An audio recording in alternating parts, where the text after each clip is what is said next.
know what this is? This is the Instructor Solution Manual for our calculus book. And I usually have it next to me when I'm doing solution videos to make sure I don't make any mistakes, tell you things that are not true. But sometimes I'm going to use it like this here. So this video has solutions for the evens. You don't have the even answers. And I think that once you get the hang of this, of these rules, I don't think that I need to go through and do all of these for you. I think I am going to do, maybe I'll pick up at like number 20 and do 20 through 28 evens. Although you probably don't even need those.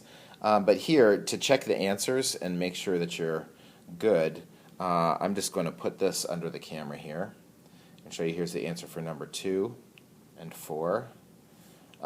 Here's 6, and they simplified a little bit here. I would expect that maybe you leave your answer like this, unless you're playing the, I'm going to match it up with the back of the book. Of course, this is an even, so it's not in the back of your book. So that's good. That's their first step. You can see their low, D high, minus high, D low, all that. Here's number 8. There's their first crack at it. And there's their simplified version. And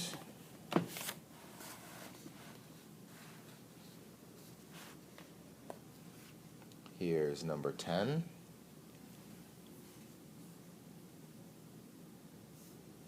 And 12 and 14. You can pause the video there. So 14 looks like it's simplified quite a bit, but that's your first pass at it there. And 16, they did it both ways. If you recognize that identity, then happy days. It's just equal to 1, so the derivative 0, kind of like that other one in the odds. And then 18.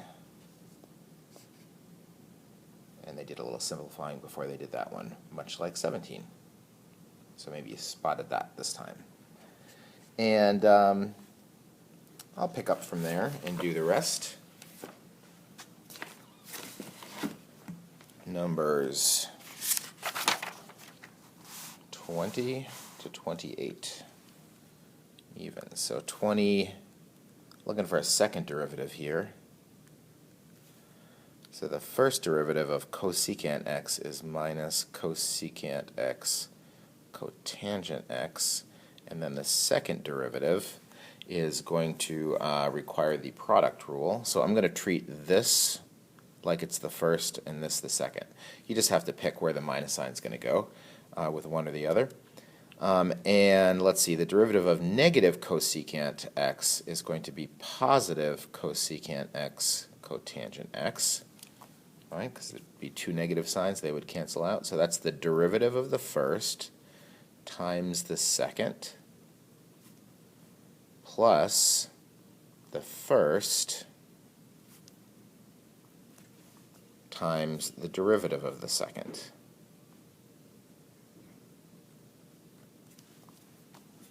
What is that? All right, we could simplify. Why not? Let's just do a little bit. So this cosecant x, cotangent x, two of those, that's where we write this notation, if you like to do that. Two minus signs cancel out, and you get cosecant squared cubed, just kidding, x. I imagine that's what they have in the back of the book. Yep, they have the terms the other way around. Not in the back of the book, in the solutions manual. All right, 22. I've got my first derivative. I'm going to use the product rule, the derivative of the first times the second, plus the first times the derivative of the second, plus derivative of 4 sine x is 4 cosine x. I don't really see much simplifying that could happen there, even if you wanted to. And we would want to here because we're taking a second derivative. So Here, product rule, 2x and cosine x, derivative of the first times the second plus the first times the derivative of the second. Product rule again, I'm just going to leave the first and second as they are here. Why not? Derivative of the first times the second plus the first times the derivative of the second. And finally, the derivative of 4 cosine x is minus 4 sine x. And we could look for things to simplify. It does look like we've got some likey terms here. They don't cancel out. It looks like I have minus 4x sine x there. And well, you can simplify that if you want. That looks good. All right. 24. Y equals tangent x. I don't know why I wrote that out. I should have just gone straight to then y prime is going to be secant squared x. And secant squared x is secant x times secant x. And since we don't yet know stuff from 3/6, I can't really work with this. I have to turn it into that product. There's a way of doing it, and know very soon. So I have to do product rule here. The derivative of the first of secant squared is secant x tangent x times the second. Going to be another secant there, so I could do that. And then when I do the product rule, the second half of it, since they're the same, it's going to be the same thing. So there'll be 2 of those. So 2 secant squared x tangent x. All right. Some tangent lines here. We want to find the equation of the line tangent to the graph of y equals sine x, and the derivative of that is cosine x at 0,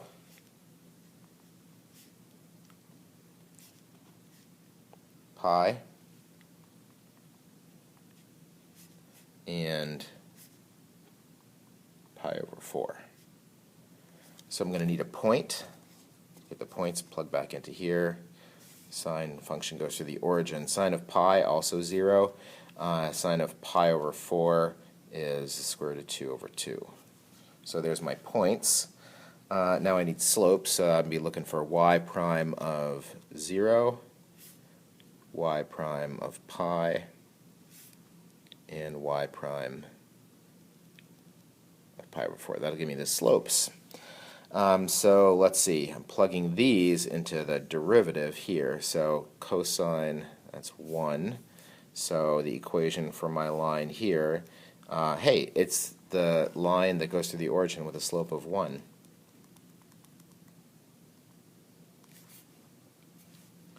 There's that again.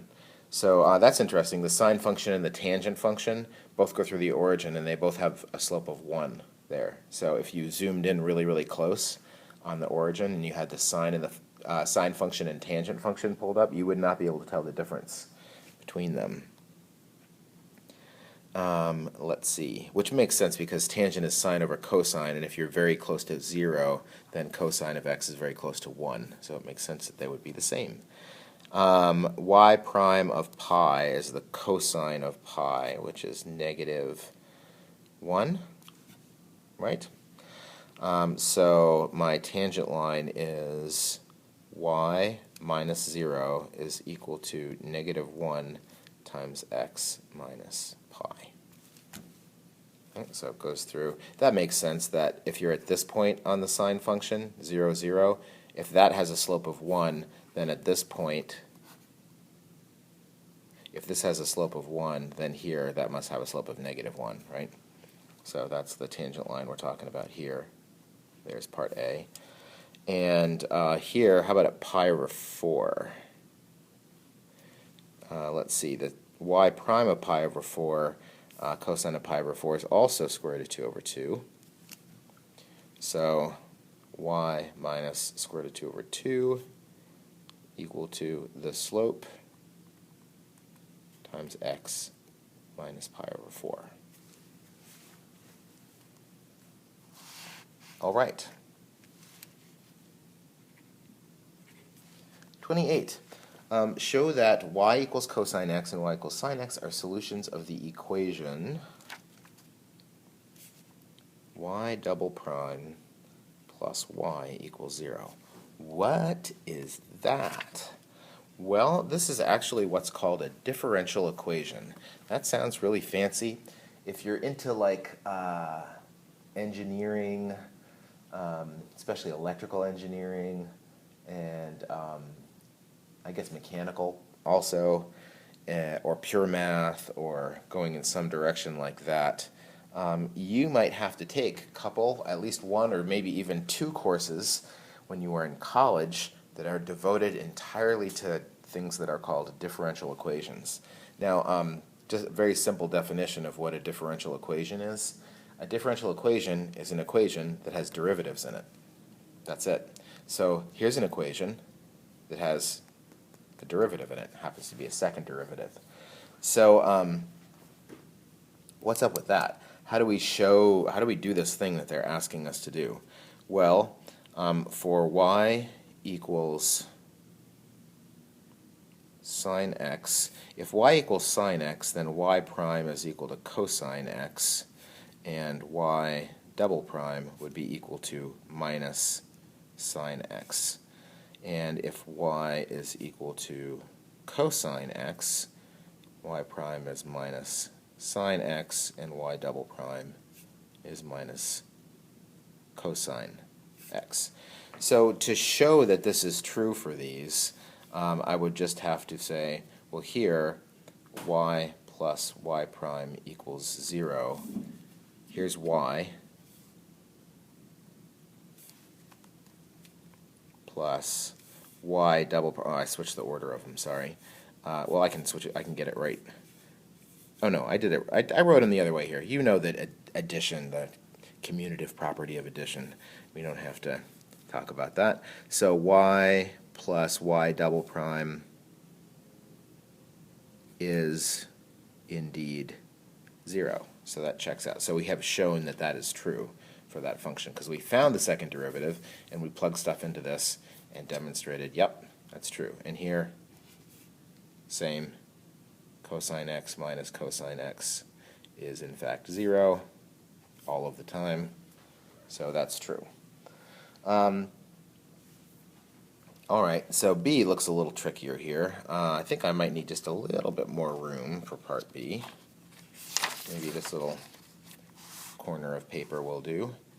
So they want us to show that for part B, that y equals a sine x plus b cosine x is a solution for that same differential equation. So to do that, I need to find that second derivative. Here that would be a cosine x. The derivative of this would be minus b sine x. And y double prime would be minus a sine x.